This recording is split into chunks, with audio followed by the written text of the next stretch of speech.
দেখো, আজ তোমাদের যে কনসেপ্টটা দেব সেটা হচ্ছে ইউনিভার্স বা বিশ্ব ব্রহ্মাণ্ড। তোমরা অনেকেই ডিমান্ড করেছিলে যে বাংলায় ক্লাস করানোর জন্য, তো আমি চেষ্টা করছি লাইভ ক্লাসগুলো সম্পূর্ণ বাংলায় করানো। ওকে, চলো। বিশ্ব ব্রহ্মাণ্ড।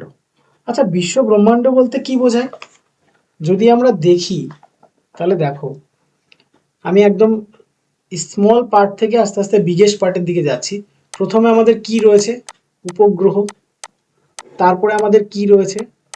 গ্রহ। তারপরে আমাদের কি রয়েছে? আমি বুঝিয়ে দিচ্ছি ব্যাপারটা আসলে কি। নক্ষত্র। তারপরে আমাদের কি রয়েছে? ছায়াপথ। তারপরে কি রয়েছে জানা আছে কি? Black hole. আমাদের পৃথিবী যদি সৃষ্টি লগ্ন দেখি, 5 মিলিয়ন ইয়ার্স বলো বা 500 কোটি বছর বলো, এই থেকে আমাদের বিশ্ব ব্রহ্মাণ্ড তৈরি হয়েছে। এখন প্রশ্ন হলো, বিশ্ব ব্রহ্মাণ্ড কিভাবে তৈরি হলো? দেখো, বিশ্ব ব্রহ্মাণ্ড তৈরির ক্ষেত্রে আমরা অনেক থিওরি জানি, হাজার হাজার থিওরি রয়েছে। ইম্পর্টেন্ট যদি থিওরি বলি, মোটামুটি 13টা মতো থিওরি আমাদের ইম্পর্টেন্ট। বাট আমরা এই থিওরি মুখস্থ করতে যাব না, আমরা জাস্ট একটা থিওরির কথা জানবো, সেটা হচ্ছে big bang theory. Big bang theory. আচ্ছা, বিগ ব্যাং থিওরি মানে বাংলায় যদি আমি যাই, এটা হচ্ছে মহাবিস্ফোরণ তত্ত্ব। ঠিক আছে? তো এখান থেকে আমাদের কি জানতে হবে? যে না, পৃথিবী বা আমাদের এই টোটাল বিশ্ব ব্রহ্মাণ্ড আগে কোনো একটা ক্ষুদ্র কিছু একটা ছিল, যেটা বিস্ফোরণের ফলে আমাদের এই বর্তমান অবস্থা লাভ করেছে। সেটাই হচ্ছে আমাদের বিগ ব্যাং থিওরি, আর কিচ্ছু না। দেখো, এছাড়াও আরো তত্ত্ব রয়েছে, যেমন ইমানুয়েল কান্ট। কান্টের গ্যাসীয় মতবাদ আছে, নেবুলা তত্ত্ব রয়েছে। তারপরে তোমরা ছোটবেলায় পড়েছো, ছোটবেলার বইতে লেখা থাকতো যে না, আমাদের সূর্যের পাশ দিয়ে বড় একটা নক্ষত্র পাস করার পরে সূর্য ভেঙে গিয়ে আমাদের গ্রহ ট্রহ তৈরি হয়েছে। তো এরকম অনেক থিওরি রয়েছে। নিহারিকা মতবাদ রয়েছে। তারপরে তোমার হচ্ছে ডাস্ট, মানে সবকিছু এক জায়গায় হয়ে শীতল হয়ে সেই তৈরি হচ্ছে। এইভাবে বিভিন্ন রকম থিওরি রয়েছে। তো সেই সমস্ত থিওরি আমাদের অন্য এক্সামের জন্য যতটা ইম্পর্টেন্ট, এই এক্সামের জন্য অতটা ইম্পর্টেন্ট না, ওই জন্য আমরা আলোচনা করব না। তো বিগ ব্যাং থিওরি বা মহাবিস্ফোরণ তত্ত্বের ফলেই কিন্তু আমাদের কি হয়? বিশ্ব ব্রহ্মাণ্ড তৈরি হয়। ঠিক আছে? এবার চলে আসি, বিশ্ব ব্রহ্মাণ্ড কি কি দ্বারা গঠিত। Very very important. কি কি দ্বারা গঠিত হয়েছে? ফার্স্ট অফ অল, তোমরা বুঝতেই পারছো, এখানে গ্রহ থাকবে, উপগ্রহ থাকবে, নক্ষত্র থাকবে, ধূমকেতু থাকবে, ছায়াপথ থাকবে। এগুলো তো থাকবেই, তার সাথে সাথে প্রচুর পরিমাণে ডাস্ট পার্টিকেল, এইগুলো কিন্তু মানে আমাদের যেগুলোকে বলি ধূলিকণা বলতে পারো এক কথা, সেইগুলো দিয়ে কিন্তু আমাদের টোটাল এই বিশ্ব ব্রহ্মাণ্ড তৈরি। ওকে, এবার চলে আসি, প্রথম যে কোশ্চেন এখান থেকে আমাদের মোস্ট ইম্পর্টেন্ট, সেটা হচ্ছে এই বিশ্ব ব্রহ্মাণ্ড নিয়ে পড়াশুনোকে কি বলা হয়ে থাকে? এই বিশ্ব ব্রহ্মাণ্ড নিয়ে পড়াশুনোকে বলা হয় কসমোলজি। কি বলা হয়ে থাকে? কসমোলজি। তাহলে আমাদের ইউনিভার্স নিয়ে পড়াশুনোকে বলা হয় কি? কসমোলজি। ক্লিয়ার? চল, এবার দেখো, আমাদের বিশ্ব ব্রহ্মাণ্ড, আমি একটু আগে যে কথাটা বলছিলাম যে আমাদের সূর্যও কিন্তু ঘুরছে। কার চারিদিকে ঘুরছে যদি আমরা দেখি, তাহলে উত্তর কি আসবে? যে না, ব্ল্যাক হোলের চারিদিকে কিন্তু আমাদের সূর্য ঘুরছে। দেখো, সাপোজ ধরে নাও এটা আমাদের ব্ল্যাক হোল, এটা আমাদের ব্ল্যাক হোল। তো এর চারিপাশে ঠিক এইভাবে দেখো, আমাদের পৃথিবী সহ সৌরজগৎ আগে এরকম পয়েন্টে ছিল। ঠিক আছে? যখন তৈরি হয়েছে কত বছর পূর্বে? 5 মিলিয়ন বা 500 কোটি বছর পূর্বে আমাদের পৃথিবী সহ সৌরজগতের কিন্তু জন্ম লাভ করে। এখন বর্তমানে আমাদের পৃথিবী অবস্থান করছে বা সৌরজগৎ অবস্থান করছে কোথায়? এইখানে, এই পয়েন্টে। তাহলে দেখো, আমাদের পৃথিবী মুভমেন্ট করছে, পৃথিবী বলছি কেন, আমাদের টোটাল সৌরজগৎ কিন্তু মুভমেন্ট করছে কার চারিদিকে? না ব্ল্যাক হোলের চারিদিকে? দেখো, আমরা সৌরজগৎ বলছি, কিন্তু আমাদের মতো এরকম হাজারো সৌরজগৎ নিয়ে তৈরি হয় কি? গ্যালাক্সি। কি তৈরি হয়? গ্যালাক্সি, যেটাকে বাংলায় বলা হয়ে থাকে ছায়াপথ। ওকে, দেখো, এই যে যে ছায়াপথ, এখানে কম করে 100 বিলিয়ন কি থাকে? স্টার থাকে, নক্ষত্র থাকে। তো ঠিক একই রকম ভাবে আমরা যে গ্যালাক্সিতে অবস্থান করছি তার নাম আকাশগঙ্গা। আকাশগঙ্গা, এটা কিন্তু আমাদের ভারতীয় নাম। এর যে অ্যাকচুয়াল নাম ইন্টারন্যাশনালি স্বীকৃত সেটা হচ্ছে মিল্কি ওয়ে। ওকে, তাহলে আমরা যে ছায়াপথে অবস্থান করছি সেই ছায়াপথের নাম কি? সেই ছায়াপথের নাম হচ্ছে আকাশগঙ্গা বা মিল্কি ওয়ে। দেখো, আমাদের সৌরজগৎ অবস্থান করছে, আগে কোথায় ছিল? এই জায়গায় ছিল, বর্তমানে এখানে। তাহলে দেখো, এটাকে কি করছে? ঘুরছে। কার চারিদিকে ঘুরছে? ব্ল্যাক হোল এর চারিদিকে ঘুরছে। তাহলে আমরা বলতেই পারি যে সূর্য ঘুরছে। সূর্য কার চারিদিকে ঘুরছে? অবভিয়াসলি ব্ল্যাক হোলের চারিদিকে কিন্তু ঘুরছে। এবং দেখো, আমরা এখান থেকে একটা জিনিস পেলাম, সূর্যকে আমরা পেলাম। সূর্যের এদিকে আমরা কি পাচ্ছি? সূর্যের থেকে সূর্য কিসের মধ্যে রয়েছে? না ছায়াপথের মধ্যে রয়েছে, তাই না? আবার এইদিকে দেখো, সূর্য বা সৌরজগতের মধ্যে আমার কে পড়ছে? গ্রহগুলো পড়ছে, তাই না? তো এইভাবে দেখো, গ্রহ, আবার গ্রহের চারিদিকে ঘুরছে কারা? উপগ্রহ। তো আমি সেই জন্য উপগ্রহ থেকে টেনেছিলাম। তাহলে আমাদের এই সব কিছু নিয়েই আমাদের কি তৈরি হচ্ছে? বিশ্ব ব্রহ্মাণ্ড। বোঝা গেল? এবার চলে আসি, যদি বলি আমাদের সব থেকে কাছের যে গ্যালাক্সি, মানে আমাদের আকাশগঙ্গা ছায়াপথের যে কাছের গ্যালাক্সি, তার নাম কি? ভেরি ভেরি ইম্পর্টেন্ট, পরীক্ষায় আসে। আমি যেগুলো বলছি সেগুলো কিন্তু নোট ডাউন করে নিই। তাহলে কি বললাম? যে আমাদের মিল্কি ওয়ে গ্যালাক্সি, তার সব থেকে কাছের যে গ্যালাক্সি তার নাম কি? তার নাম হচ্ছে আন্দ্রোমেডা। বাংলা বানান আমার একটু মিস্টেক হতে পারে, তোমরা এগুলো একটু চেক করে নিও। হ্যাঁ, আন্দ্রোমেডা, ঠিক আছে? ইংলিশে ANDROMEDA, আন্দ্রোমেডা। কতটা ডিস্টেন্সে অবস্থান করছে আমরা যদি দেখি? 2.2 মিলিয়ন লাইট ইয়ার। এইবার প্রসঙ্গ চলে এসছে লাইট ইয়ার। আমি প্রথম দিন করিয়েছিলাম ইউনিট অফ মেজারমেন্ট। লাইট ইয়ারের বাংলা হচ্ছে আলোকবর্ষ। 9.46 ইন্টু 10⁻15 মিটার। যে না, আমাদের নিয়ারেস্ট যে গ্যালাক্সি রয়েছে সেটা হচ্ছে আন্দ্রোমেডা, 2.2 মিলিয়ন লাইট ইয়ার ডিস্টেন্সে রয়েছে। 1 parsec is equal to 3.26 light year. Okay, আর এই পারসেকটাই আমাদের জ্যোতির্বিদ্যায় ব্যবহৃত কিন্তু সব থেকে বড় একক। ওকে, চলো আমরা এখান থেকে প্রথমে সূর্য সম্পর্কে একটু ইনফরমেশন নিয়ে নেব।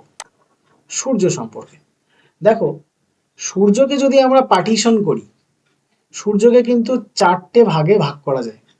মানে সূর্যের যে স্ট্রাকচার, গঠন, সেই গঠনটাকে আমরা 4টে ভাগে ভাগ করতে পারি। একদম বাইরে যে স্তর থাকে, এই যে এরকম ভাবে যে স্তরটা থাকে, সেটাকে বলা হয় ফটোস্ফিয়ার। ঠিক আছে, ফটোস্ফিয়ার। তো এই ফটোস্ফিয়ারের তাপমাত্রা আমাদের পৃথিবীর কেন্দ্রের তাপমাত্রার সমান। পৃথিবীর কেন্দ্রের তাপমাত্রা কত? 6000 ডিগ্রি সেন্টিগ্রেড। একদম সেন্ট্রাল, সূর্যের সেন্ট্রালে যেটা রয়েছে সেটাকে বলা হয় কোর। ঠিক আছে, কোর বা কেন্দ্রমণ্ডল বলতে পারো বাংলায়। এই যে কোর, এর টেম্পারেচার যদি আমি দেখি, অলমোস্ট 1.5 লক্ষ ডিগ্রি সেন্টিগ্রেড। ওকে, আর বাকি যে দুটো স্তর আমরা যেটা খালি চোখে দেখতে পারি সেটা হচ্ছে কোরেনা, করোনা বলেও মনে রাখতে পারো। আচ্ছা, চলো, এর আর একটা স্তর রয়েছে যেটাকে আমরা বলছি ক্রোমোস্ফিয়ার। ঠিক আছে, এই ক্রোমোস্ফিয়ার নিয়ে একটু মতভেদ আছে, বিভিন্ন বইতে বিভিন্ন রকম লেখা থাকে, কিন্তু এটার অ্যাকচুয়াল এনসিইআরটি যদি আমরা দেখি, তো এটার নাম হচ্ছে কি, ক্রোমোস্ফিয়ার। ওকে, তাহলে সূর্যকে আমরা পার্টিশন করলাম একদম সূর্যের বাইরে থেকে ভেতর পর্যন্ত। তো আমরা কি কি পেলাম, একদম বাইরে যে স্তরটা রয়েছে সেটা হচ্ছে ফটোস্ফিয়ার, এবং তারপরেই রয়েছে কোরেনা, এবং তারপরে রয়েছে ক্রোমোস্ফিয়ার, এবং সেন্ট্রালে যে পার্টটা রয়েছে সেটা হচ্ছে কোর। ওকে, এইবার চলে আসি, এই টোটাল সূর্যের মধ্যে সব থেকে কোন গ্যাস বেশি আছে? সব থেকে বেশি গ্যাস কি রয়েছে তাহলে? সব থেকে বেশি রয়েছে আমাদের হাইড্রোজেন গ্যাস। এবার একটা জিনিস খেয়াল করো, এই যে সূর্যের মধ্যে কি হয় বলো তো আসলে?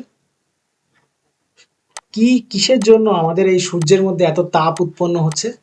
এটা কিন্তু পরীক্ষায় আসে, নিউক্লিয় সংযোজন। হ্যাঁ, এই কোশ্চেনটা কিন্তু এখান থেকে দুটো কোশ্চেন আমি একটু আলাদা করছি। 1 নম্বর কোশ্চেন, পরমাণু বোমা। পরমাণু বোমা, এই কনসেপ্টটা একটু মাথায় রাখো, এই দুটো কনসেপ্ট থেকে কোশ্চেন পাওয়া যায় সেন্ট্রালের এক্সামে বিশেষ করে। পরমাণু বোমা আর সূর্যের মধ্যের যে ব্যাপারটা, এই দুটো কিন্তু পুরোপুরি বিপরীত। সূর্যের মধ্যে যেটা হয় সেটা হচ্ছে নিউক্লিয় সংযোজন।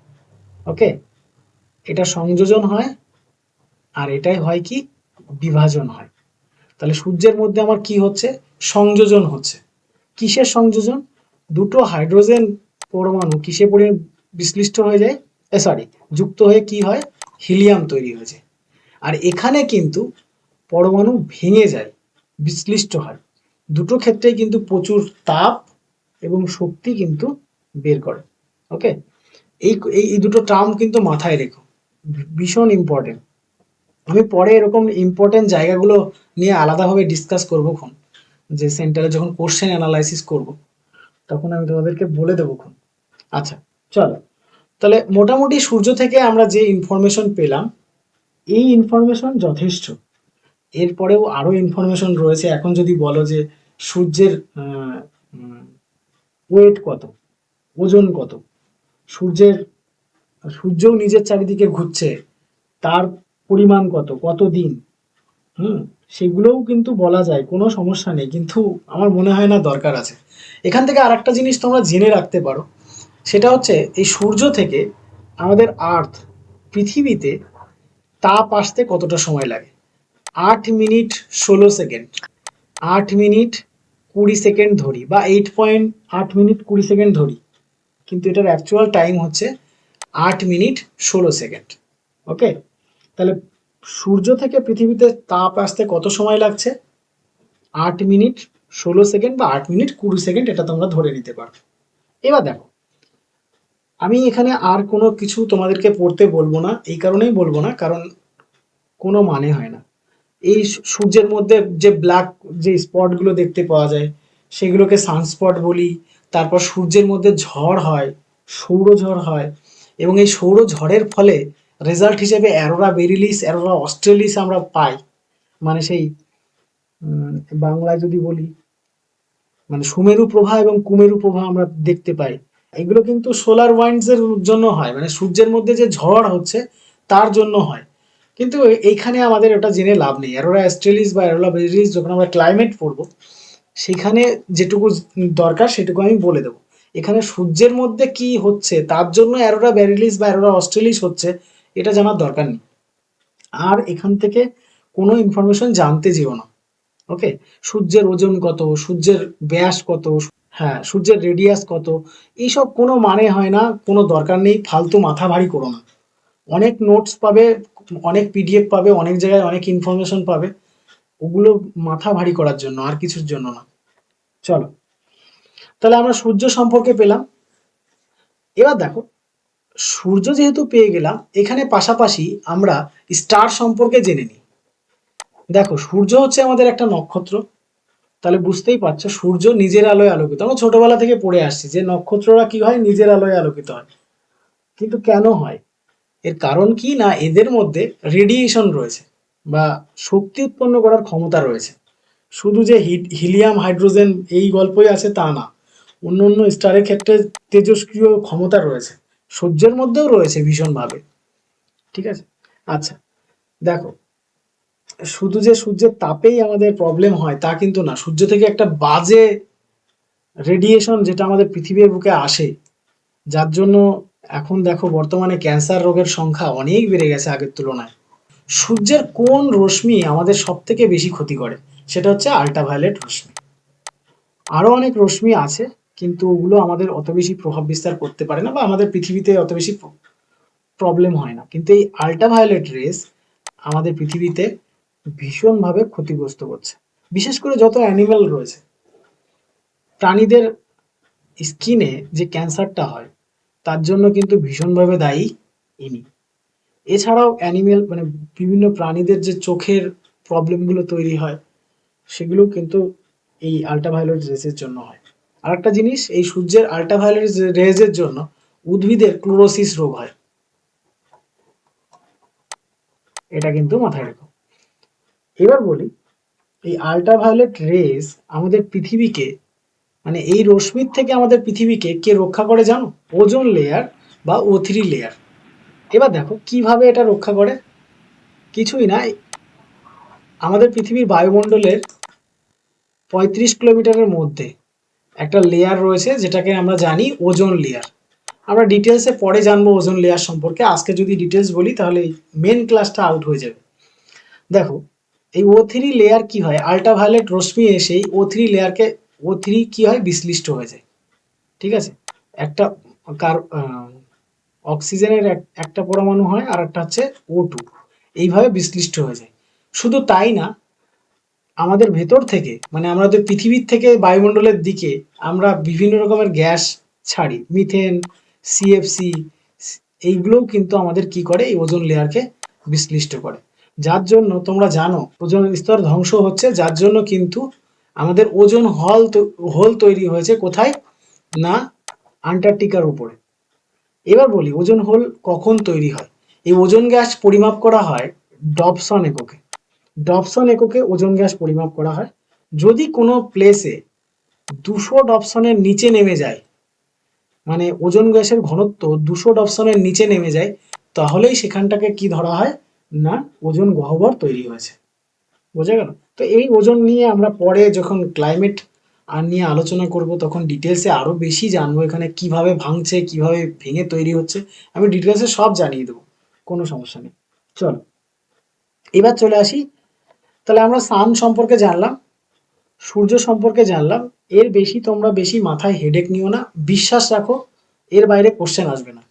চলো এবার চলে আসি, সূর্য পেলাম। এবার দেখো সূর্যে কি কি আছে। সূর্যের মধ্যে বা সূর্য দিয়ে যদি আমরা দেখি বা সোলার সিস্টেমের মধ্যে, সোলার সিস্টেমের মধ্যে আমাদের কি কি পড়ে। দেখো, সূর্যের মধ্যে আমাদের কি আছে, 8টা প্ল্যানেট রয়েছে, মানে 8টা গ্রহ রয়েছে। আর কি রয়েছে, অলমোস্ট 172 প্লাস উপগ্রহ রয়েছে, ঠিক আছে। তোমরা জানো সব থেকে বেশি উপগ্রহ দেখতে পাওয়া যায় 67, মতান্তরে 63। আমি বলে দিচ্ছি কার রয়েছে, জুপিটার, জুপিটার বা বৃহস্পতি, বৃহস্পতি রয়েছে কতগুলো উপগ্রহ, 67টা। এটা এনসিইআরটি, বাট এই 63 যে ইনফরমেশন অন্য অন্য বইতে পাবে, তোমরা 67টাই মাথায় রেখো, যেহেতু এনসিইআরটি তে 67টা রয়েছে।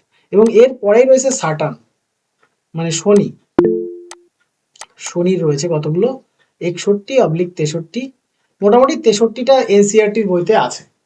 ওকে, চলো আমরা এগুলো নিয়ে পরে ডিটেলসে আলোচনা করব, আগে আমরা জেনে নিই আমাদের গ্রহগুলো এক এক করে, তাহলে সুবিধা হবে। তাহলে গ্রহ কি না, যারা নক্ষত্রের আলোয় আলোকিত, এটা ছোটবেলায় জেনেছি।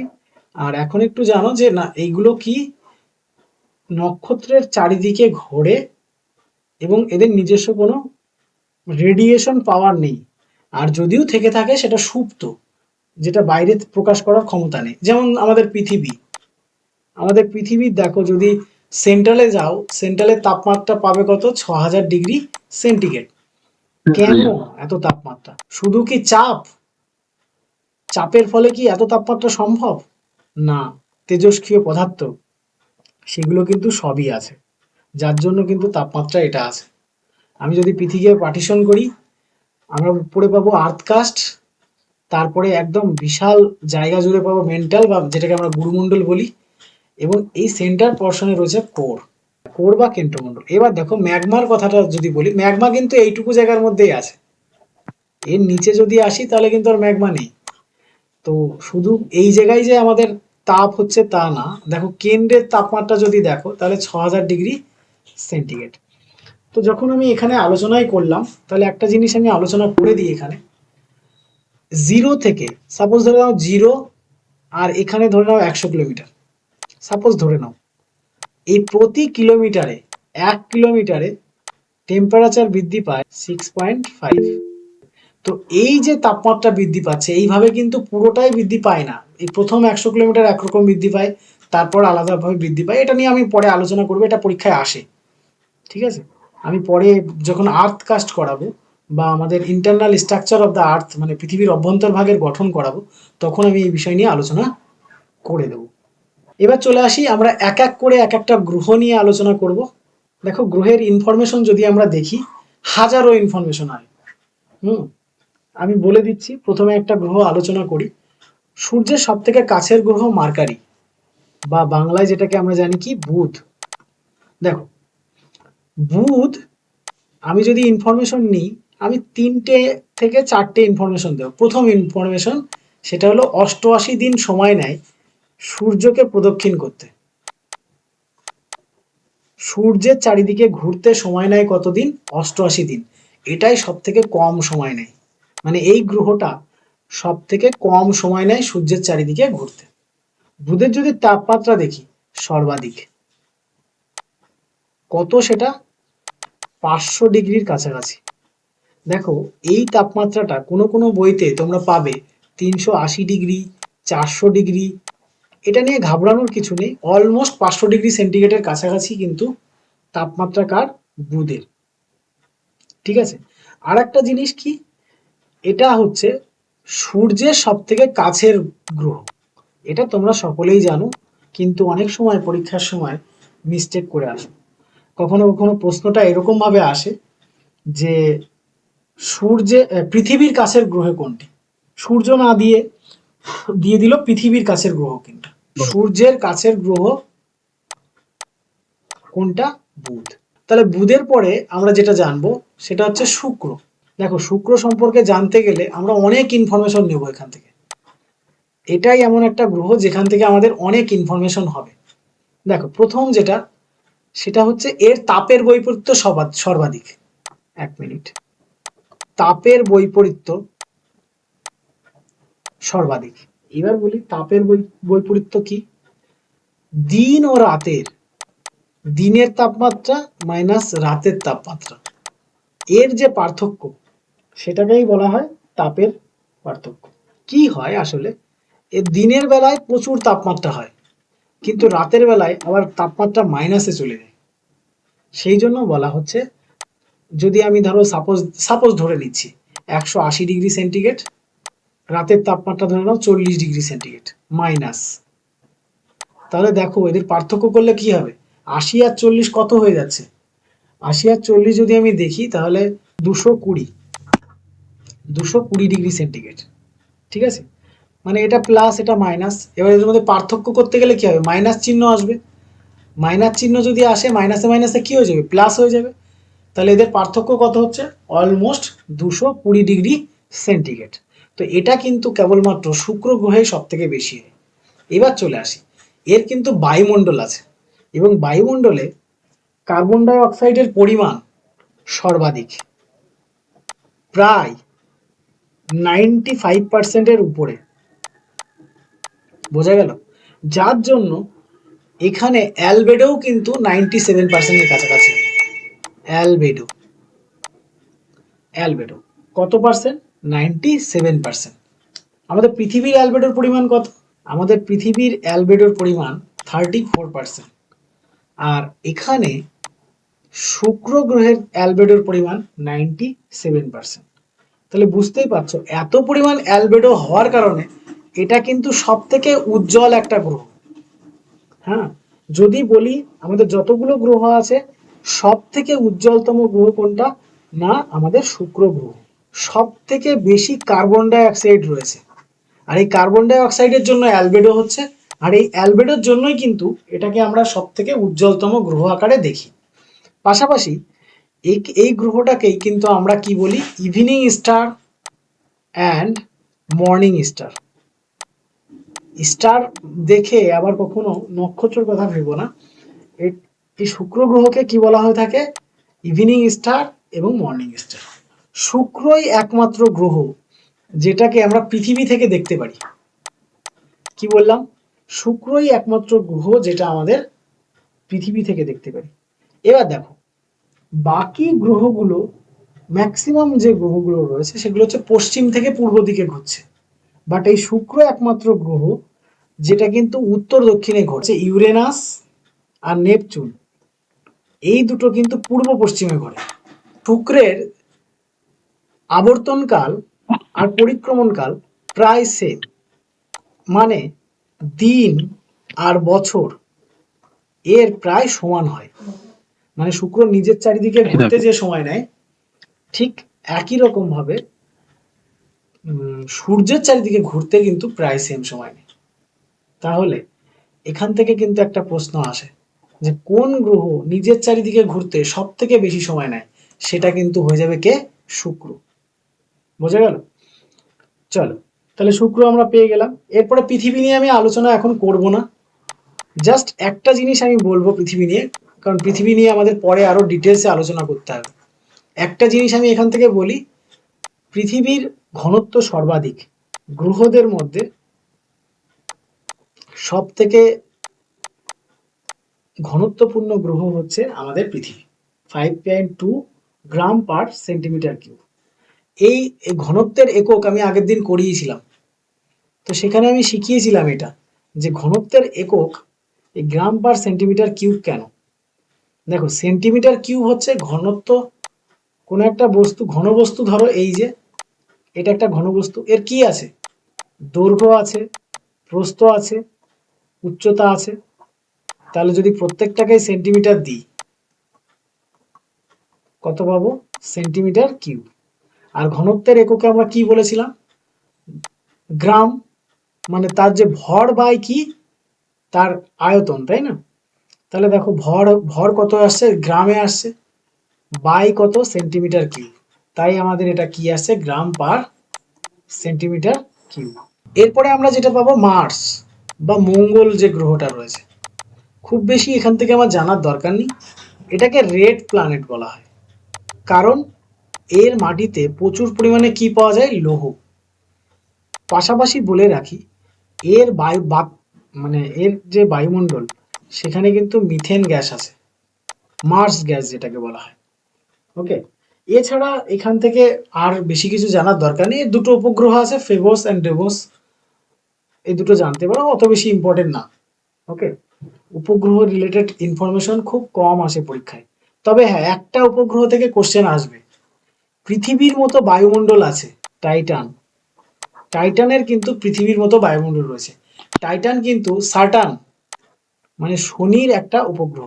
মঙ্গল থেকে তোমাদের আর বেশি কিছু জানতে হবে না। এবার চলে আসি আমরা জুপিটার, বা যেটাকে আমরা বলি বৃহস্পতি।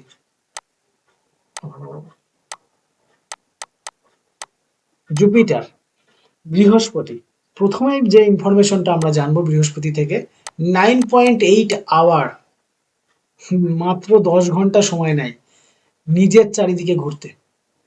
তার মানে কি জুপিটার আয়তনে ছোট? না, জুপিটার আয়তনে সব থেকে বড় দৈত্য গ্রহ বলা হয়ে থাকে। তাহলে দেখো, এ আয়তনে সব থেকে বড়, বা এর যে এরিয়া সব থেকে বড়, তা সত্ত্বেও 9.8 আওয়ার্সে ও নিজের চারিদিকে একবার ঘুরে নিচ্ছে। তাহলে এখান থেকে আমরা কি পাচ্ছি? না, সব থেকে বেশি, মানে সব থেকে দ্রুত আবর্তনকাল, মানে নিজের চারিদিকে নিজে ঘোরার যে সময়টা, কার বেশি? কার সব থেকে কম? না, জুপিটারের সব থেকে কম। কত সময়ে ঘুরে নিচ্ছে? 9.8। তাহলে নিজের চারিদিকে ঘোরার বেগ সব থেকে বেশি কার? জুপিটারের। সব থেকে বড় গ্রহ কোনটা? জুপিটার। সব থেকে বেশি স্যাটেলাইট কার আছে? জুপিটারের আছে। কতগুলো আছে? 67টা আছে। ব্যাস, আর কিছু জানার আমার এখানে দরকার নেই। এই কটা জিনিস জানলেই কিন্তু আমাদের হয়ে যাবে। আর জুপিটার কিন্তু সূর্যকে প্রদক্ষিণ করতে মোটামুটি 12 বছর সময় নেয়, এটা ইম্পর্টেন্ট না। বোঝা গেল? তাহলে জুপিটারের কি আছে আমি আবার বলছি যে না, এ সব থেকে দ্রুত নিজের চারিদিকে ঘুরছে 9.8 আওয়ার বা 10 ঘন্টায়। এর আয়তনের দিক থেকে সব থেকে বড় গ্রহ, এবং যেটা যার কিনা 67টা কি রয়েছে, স্যাটেলাইট রয়েছে। ব্যাস, এর বাইরে তোমরা জানতে যেও না, ফালতু মাথা ভারী হবে, কোনো লাভ নেই। চলো, জুপিটারের পরেই আমরা চলে আসব মার্স, জুপিটার, এবার স্যাটার্ন, শনি। দেখো, শনির প্রথমেই বলতে হবে বলয়। বলয় কটা আছে? 7টা। এবার বলি, শনি, এই যে যে শনি গ্রহটা, এটা কিন্তু খুব হালকা একটা গ্রহ। যদি ঘনত্বের দিক থেকে দেখি, সব থেকে কম ঘনত্বপূর্ণ গ্রহ। ঠিক আছে, যে যা কিনা মানে জলের উপর ভাসে, এরকম একটা ব্যাপার। বোঝা গেল? তাহলে শনির বলয় আছে কতগুলো? 7টা। আর শনির কালারটা কিন্তু অনেকটা ইয়েলোইশ, মানে হলুদের কাছাকাছি কিন্তু হলুদ না, এরকম একটা ব্যাপার। ঠিক আছে। আর সব থেকে কম ঘনত্বপূর্ণ গ্রহ কোনটা? শনি। আর শনির কি আছে না, 63টা স্যাটেলাইট রয়েছে, যার মধ্যে উল্লেখযোগ্য কিন্তু টাইটান। কেন না, এর বায়ুমণ্ডল আছে কার মতো? পৃথিবীর মতো। বোঝা গেল? এবার চলে আসি, শনির পরে আমরা চলে আসবো ইউরেনাস। নাস, প্রথমেই বলি, ইউরেনাসেরও কিন্তু বলয় আছে। কোনো কোনো বইতে পাবে না, কোনো কোনো বইতে পাবে। ইউরেনাসের বলয় আছে কটা? 3টে। কিন্তু শনির বলয়ের মতো অত বেশি ভিজিবল না। এর যে গ্যাসীয়, অ্যাকচুয়ালি শনির যে বলয় সেটাও কিন্তু গ্যাসীয়, কিন্তু শনির বলয়টা পুরোপুরি স্পষ্ট বোঝা যায়। হ্যাঁ, শনি যে গ্রহটা, তার যে বলয় পুরোপুরি স্পষ্ট বোঝা যায়, কিন্তু ইউরেনাসের বলয় কিন্তু বোঝা যায় না। ঠিক আছে। এবার চলে আসি, ইউরেনাসের যদি কালার দেখি, তাহলে গ্রিনিশ কালার দেখবো, মানে সবুজ আভো বলতে পারো বাংলায়। ইউরেনাসের যে কালারটা, সবুজ আভো কালার। ইউরেনাসের সাথে সাথে নেপচুনেরও কালার কিসের মতো? না, এই ইউরেনাসের মতো গ্রিনিশ, মানে সবুজ আভো বলতে পারো। এই দুটো গ্রহে প্রচুর পরিমাণে কি আছে? মিথেন গ্যাস পাওয়া যায়। ঠিক আছে। আর এই মিথেন গ্যাসের জন্যই কিন্তু এটার কালার অনেকটা সবুজাভ হচ্ছে। ঠিক আছে। এবার চলে আসি, দেখো এই দুটোকে কিন্তু বলা হয় টুয়াইন গ্রহ, মানে যমজ গ্রহ। যমজ গ্রহ। আর দুটো যমজ গ্রহ আমরা পেয়েছিলাম, কি কি? পৃথিবী আর হচ্ছে শুক্র। এই দুটোকেও কিন্তু কি বলা হয়ে থাকে? যমজ গ্রহ বলা হয়ে থাকে। বোঝা গেল? এবার দেখো, তাহলে আমরা টোটাল টুয়াইন গ্রহ 4টে পেলাম। ওদিকে আমাদের কি ছিল? পৃথিবী, শুক্র, আর এখানে ইউরেনাস আর নেপচুন। ওকে, চলো এবার দেখো, আমরা অলরেডি 8টা গ্রহ পেয়েছি। আর একটা গ্রহ আমাদের ছিল, ছোটবেলায় আমরা বইতে পেয়েছি, 9 নাম্বার গ্রহ কি? প্লুটো। কিন্তু প্লুটো এখন গ্রহ বলা হয় না। কারণ কি? সাপোজ ধরো তুমি এসআই এর এক্সাম দেবে, এসআই এর এক্সামে তোমার কোয়ালিটি বেঁধে দিল যে না, তোমাকে বিএ পাস বা বিএ মানে গ্রাজুয়েশন থাকা লাগবে, প্রিলি পাস করা লাগবে, মেন পাস করা লাগবে, ইন্টারভিউ পাস করা লাগবে। তো এইগুলো হচ্ছে তোমার কোয়ালিটি, কিসের জন্য? না, এসআই হওয়ার। হুম। তো গ্রহ হওয়ার জন্য যে সমস্ত কোয়ালিটিগুলো থাকা দরকার, সেই কোয়ালিটিগুলো আমরা প্লুটোতে পাই না। সেই জন্য প্লুটোকে বলা হয় ড্রাফট প্ল্যানেট বা বামন গ্রহ। ওকে, এখন তোমরা পাবে প্লুটো রিলেটেড ইনফরমেশন। সাপোজ ধরো, প্লুটোর নাম্বার কত, প্লুটো কে আবিষ্কার করে, হুম, কোনো দরকার নেই। জাস্ট এটুকু মাথায় রাখো যে প্লুটোকে কি বলা হয়? বামন গ্রহ বলা হয়ে থাকে। কেন না, এর কোয়ালিটি, গ্রহের যে কোয়ালিটি, যেমন ধরো গ্রহ হতে গেলে প্রথম যে কোয়ালিটি, অনেকটা গোলাকার শেপ হতে হবে, এর একটা নির্দিষ্ট আয়তন থাকবে। কিন্তু প্লুটো, মাঝে মধ্যে এরকম হয় প্লুটোকে খুঁজে পাওয়া যায় না। হ্যাঁ, কয়েক বছর ধরে প্লুটোকে পাওয়া যাচ্ছে না। বোঝা যাচ্ছে ব্যাপারটা?